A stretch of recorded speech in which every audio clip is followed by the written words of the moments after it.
પૈસા વાળા છે કેમ? પોટલી પીવાનો તો પૈસા આપો એમ. એટલા માટે તમે લોકોને બતાવવા માટે તમે જય હિન્દ જય ભારત હર હર મહાદેવ. મિત્રો આજે હાલ 15મી ઓગસ્ટ છે એટલે કે મિત્રો આજના દિવસે આપણો ભારત આઝાદ થયો હતો. મિત્રો સૌથી પહેલા તો તમને બધાને હાર્દિક શુભકામનાઓ. તમે બધા જીવનમાં ખૂબ આગળ વધો એવી મારી મહાદેવને એક પ્રાર્થના છે. મિત્રો હાલ તે વેસુ થઈને અમારે એક વિચાર એવો છે, એક હાથમાં છે પૈસા બીજા હાથમાં છે તિરંગો. જોઈએ સુરતના લોકોને વધારે શું મહત્વ છે, પૈસો છે કે તિરંગો? ચાલો મારા લોકોને કે જોતા રહેજો, તમને પણ મજા આવશે, મને પણ મજા આવશે અને તમને પણ ખબર પડી જશે આપણા સુરતના લોકોને વધારે શું મહત્વ છે, આપણા દેશનો તિરંગો કે પૈસા. ચાલો મારી સાથે, ઠીક છે? હર હર મહાદેવ. તિરંગો જે કા વિચારે લઈ લો, બે વસ્તુ છે તમારા સામે, એક કે પૈસા, એક કે તિરંગો. બસો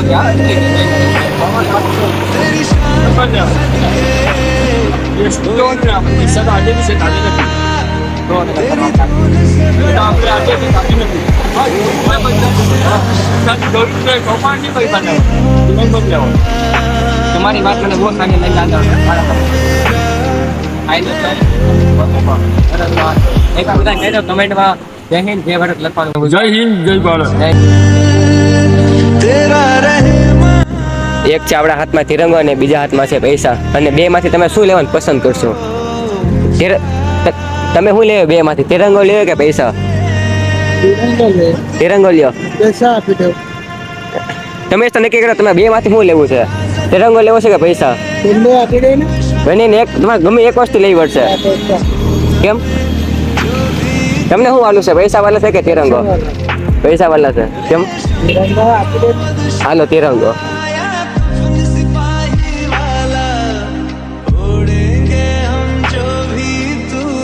આગળ કાંઈ છે ખાવાનું, નાસ્તા પાણીનું? એટલામાં કાંઈ હોય તો નાસ્તા પાણીનું એટલામાં કાંઈ છે નહીં? હા તો તમે અહીંયા ઉભા રહો, તમે આવી રેડી? હા હાલ આગળ.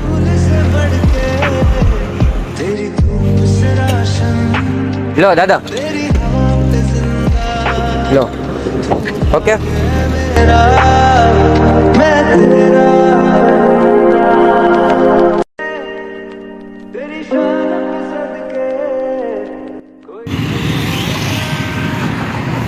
મોઢું લે ફરજ ત્યાં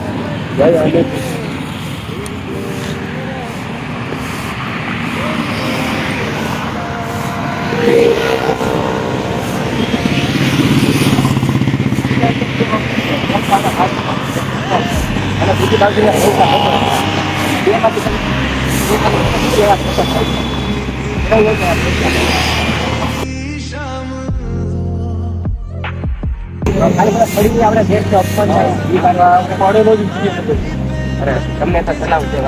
મિત્રો ફાઇનલી આપણા બ્લોગ નો એન્ડ કરી, પણ મિત્રો અમારા ઘણા ખરા વ્યક્તિને પૂછવું તો પણ થોડુંક કામ આવી ગયું ને, એટલા માટે મિત્રો પૂછવું નથી. અને એક ભાઈને મેં એક વાત શેર કરવા માંગુ છું. મિત્રો અમે એક ભાઈને થેન્ક યુ ખવડાવી, તમે જોઈ દો છે એ ભાઈ કેવો સવાલ પૂછ્યો ને, ભવ્યેશ કેવો પૂછ્યું ભાઈ?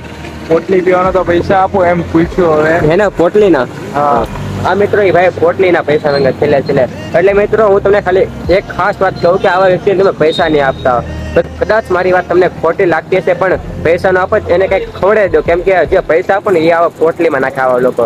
એટલા માટે તમે ગમે પૈસા આપો એને કરતા ખવડાવી દો. મિત્રો બીજી વાત એ કે આજે ઘણા ખરા લોકો પોતાના ઘરની બહાર આપણે તિરંગો 100% બાંધ્યો હશે. અને મિત્રો એક વાત શેર કરવા માંગુ છું, જો આજે 15મી ઓગસ્ટ છે એટલા માટે તમે લોકોને બતાવવા માટે તમે ઘરની બહાર ઝંડા બાંધ્યા, બહુ સારી વાત છે, પણ તમે બીજા દિવસે ઝંડા ફેંકી નહીં દેતા. મિત્રો જેમ બને તમે સાચવી રાખજો કે કોકને બીજાને આપી દેજો, પણ એ ઝંડો ફેંકતા ઠીક છે. ખાલી મિત્રો વ્લોગને એન્ડ કરીએ.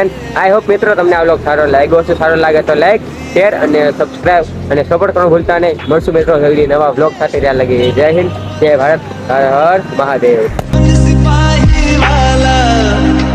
અત્યારે મિત્રો